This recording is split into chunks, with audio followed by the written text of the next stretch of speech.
I was at the gas station yesterday, and as I was watching those dollar signs tick up, I started thinking about how that will impact my wallet and my garden.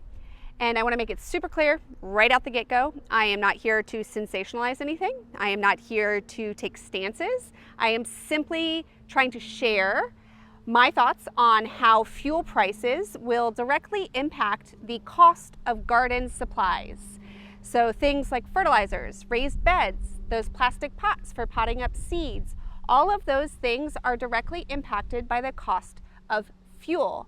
And it's my strong belief that with knowledge, we can make better choices. And that is always my goal here with the Urban Harvest. And as a human being, the more informed I am, the better decisions I can make. So today I am going to share with you how rising fuel prices can impact the cost of goods in your garden. Let's set the stage real quick. Iran has currently blockaded the Strait of Hormuz, a narrow channel where a full fifth of the world's oil travels through. And that's where most of the focus has been. But a lot of people haven't realized that a full third, 1/3 of the world's fertilizer also travels through that strait. Now, when you have a hose and you're watering the garden and it gets a kink in it, the water doesn't automatically stop or turn off. It slows to a trickle. So our shelves are not going to go bare overnight. I am not insinuating that we won't be able to purchase fertilizer anymore. What I am saying is that there's a ripple effect. Fuel is used for everything we do in our world. Everything from mining it, to manufacturing it, to shipping it, to getting it to your home. All of that has fuel. And so regardless of whether it's directly because of the fertilizers or indirectly because of the cost of fuel, the cost of goods is going up. It's just taking a little bit of time to show us. So we are going to run through how this is going to impact us in our garden, from our raised beds to our fertilizers, so that you can stay ahead of the game. Let's start with raised beds. Regardless of whether you're thinking about metal or wood, both have significant transportation costs.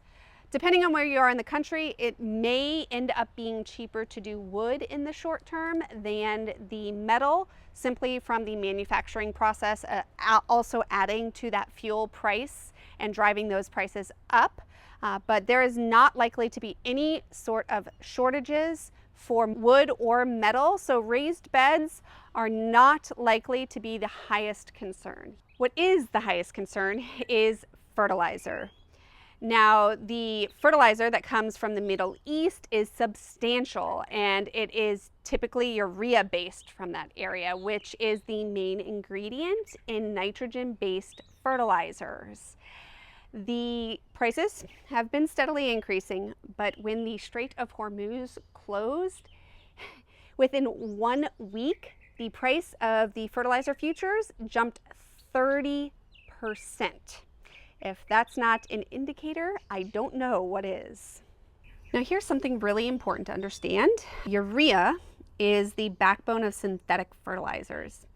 If you pick up a box of Miracle-Gro All-Purpose, for example, and read the guaranteed analysis, over 20% of its nitrogen is urea nitrogen. It's literally derived from urea and urea phosphate. So when urea prices spike globally, products like that are directly in the crosshairs. We should expect significant increases in prices on synthetic fertilizer products over the next couple of months, and some nitrogen-heavy formulas may be spotty availability as well. But here is the silver lining for those of us who lean organic. Things like blood meal and feather meal and kelp meal and fish emulsion and bat guano. Those don't use urea to create the nitrogen. They are apart and separate from that processing and that cycle. So will we still see price increases for organic fertilizers? Yes, there's still transportation and packaging costs associated with it. But we're talking about a ripple rather than the tidal wave that we might expect from the synthetic fertilizers. Seeds is another big one to think about. Clearly, you can't have a garden without seeds. And if you don't know already, I do more than just teach. I also do have a seed shop, so if you haven't checked that out, it does help support the work that I do here on the channel. But back to our topic of the day, will seed prices rise with fuel prices? The lucky answer, or the good answer, is no. It is very likely going to take at least a couple of years of prolonged elevated fuel prices before we would ever see that reflected in the cost of the seeds, simply because most of the seeds are purchased ahead of time by the seed companies. So usually farmers are a year or 2 years out at least on their contracts for those seeds. Potting soil can be a little bit of a sneaky one. So yes, we've got the plastic for the bags and the transportation to get it to the nursery that you purchase it from, but we don't often think about how they get all of the stuff that they use to make the potting soil to their location. The peat comes from bogs in Canada, and the coconut coir gets shipped in from Asia, and the pine bark that they use to decompose is coming from lumber mills in the South. All of the transportation of the individual ingredients will add to the cost.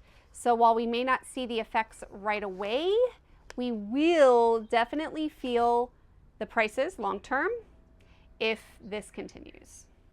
So plastic is the last stop in our journey today. And obviously plastic is a petroleum product. It is made from oil. So obviously if prices do stay elevated for a long time, those pots of plastic that we use for seed starting and such are probably going to see a price increase. Now, while I was doing research for this, I found it fascinating that here in the US, most of our plastic products that are manufactured here are actually made from natural gases rather than petroleum in the ground.